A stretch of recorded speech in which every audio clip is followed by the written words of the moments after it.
విషయం నాన్నగారు చూసుకుంటా అన్నారండి. నాన్నగారు చూసుకుంటా అన్నారని చెప్పి పంపించారు. ఫస్ట్ వెళ్ళినప్పుడు మేము చూసుకుంటామని చెప్పి అన్నారండి.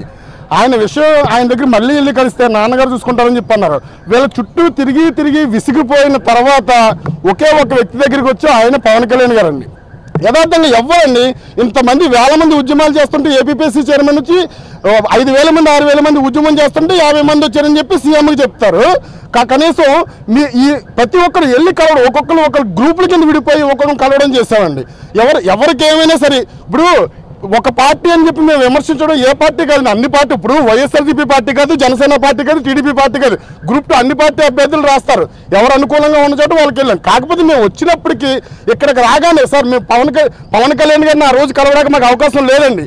మేము వచ్చి మా కింద ఉన్న వాళ్ళ అధికారులకు వాళ్ళు అక్కడ ఆఫీస్లో ఉన్న వాళ్ళకి మా రిప్రజెంటేషన్ ఇచ్చి ఇంటికెళ్ళి ఏంట్రా బాబు ఇలా అయిపోయింది అనుకునే టైంకే మాకు రెస్పాన్స్ వచ్చింది సార్. అది జనసేన అంట, అది జనసేన. అన్ని రోజు సార్ ఇక్కడ నుంచి అమరావతి వెళ్ళడం మాట్లాడు సార్, చెప్పండి. అమరావతి వెళ్ళడం అంటే చదువుకోవాలి, ఎగ్జామ్స్ దగ్గరికి వచ్చేస్తున్నాయి, అమరావతి వెళ్ళాలి. అమరావతి నిరుద్యోగులు రూపాయి ఉండవు, ఆడినప్పు చేసుకుని ఈడప్పు చేసుకుని అమరావతికి వెళ్తే అమరావతిలో మాకు అపాయింట్మెంట్ అవ్వడానికి 8 గంటలు.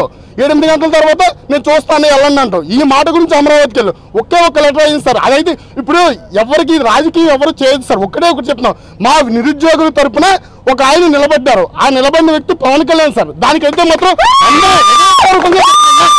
ఏ పార్టీకి సంబంధం లేదు. ఓకే, వాళ్ళకి ఏమైనా పరిపాలన పరంగా లేదా ఎగ్జామ్స్ పెట్టుకోవాలి. ఇప్పుడు ఎలాగ వచ్చినాయి సార్ డేట్లు?